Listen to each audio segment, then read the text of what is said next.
Republican Senator Tommy Tuberville.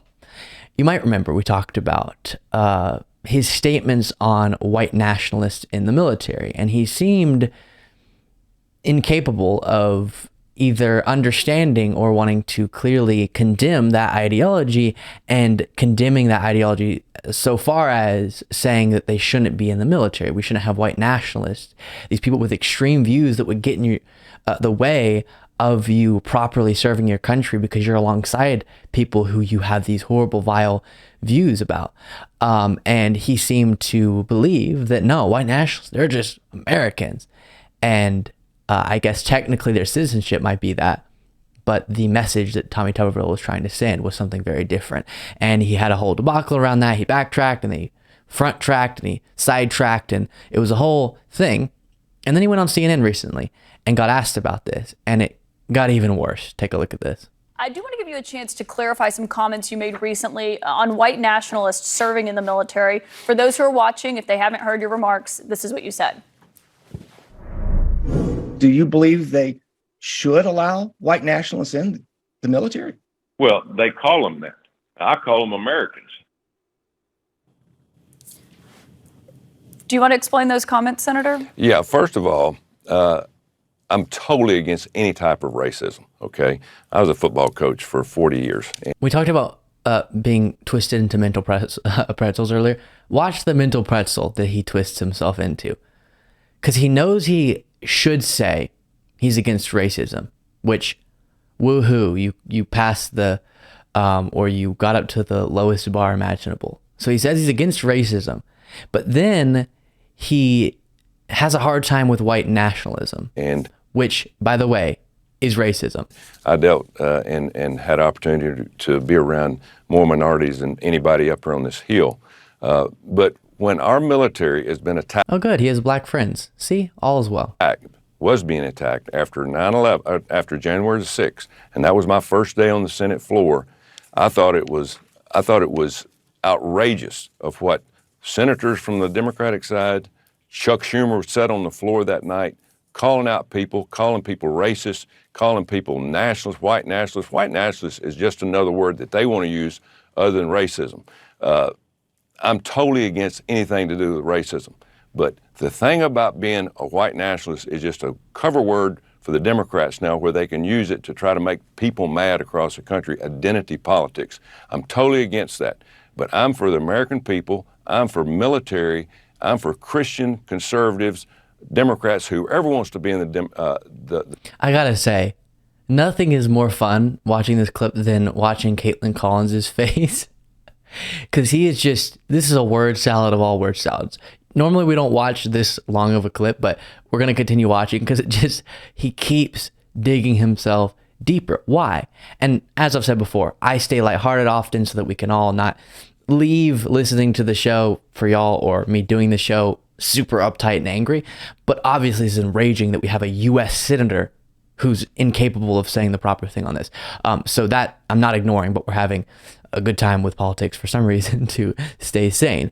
And so as he walks forward with these statements, I think he realizes it's incoherent, but he also has to still keep his dog whistle going and make sure the people watching who want to hear him not condemn white nationalism because they identify as white nationalists and they hold these views. So he's walking that line of trying to keep them happy while also saying the phrase, I am against racism and I was a coach and there were minorities on the team or whatever.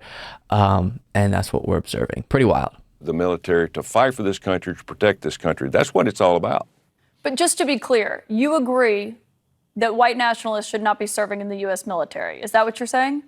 If people think that a white nationalist is a racist, I agree with that. I agree they should. A white nationalist is someone who believes that the white race is superior to other races. Well, that's some people's opinion. And I don't think. I think definitionally, sir, that's exactly what it is. I mean, a lot. Pardon? What's your opinion? My opinion of a white nationalist, if somebody wants to call him white nationalist, to me is an American. It's an American. Now, if that white nationalist is a racist, I'm totally against anything that they want to do because I am 110% against racism. But I want somebody that's in our military, that's strong, that believes in this country, that's an American, that will fight. Okay, you get the point. pretty dang embarrassing. And Tommy Tuberville, he said during this clip, I'm for the military. And it doesn't seem that's the case, because right now he is the sole senator holding up military promotions, and he gets asked about that. And so it's a tough. Oh, and I should note, the reason that he's withholding his support for these promotions, blocking promotions from happening within the military, within his power as a senator, is based on the Defense Department's, the military's stance on abortion in allowing and supporting women within the military. When individuals do choose to get an abortion, they are allowing for that to happen and supportive in that right. And so because of that stance under the leadership of the Biden administration, Tommy Tuberville is saying, I'm going to block the military from moving forward on necessary steps such as promotions. Tough situation. And there's nobody more military than me, Caitlin. My dad was military, career military. I'm all for the military. We need a strong military, but we also need to go by the rules in the Constitution and represent the people and taxpayers. Taxpayers are not supposed to pay for anything that has to do with abortion.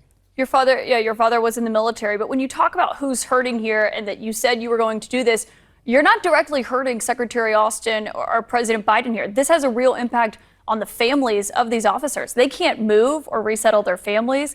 They can't enroll their kids in schools. Their spouses can't take new jobs, wherever they're going to be stationed next. This keeps members of the military who are getting promoted from getting that pay raise. You realize that, right?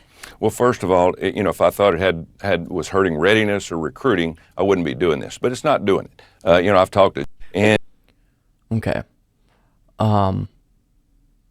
So then just quickly to give you a little bit more information on this, because we haven't really talked about it on the show, this from the New York Times. A lone Senate Republicans bid to reverse a Pentagon policy ensuring abortion access for service members is delaying the smooth transfer of power at the highest echelons of the armed forces, including in the ranks of the Joint Chiefs of Staff, as a months-long partisan dispute over social policy drags on.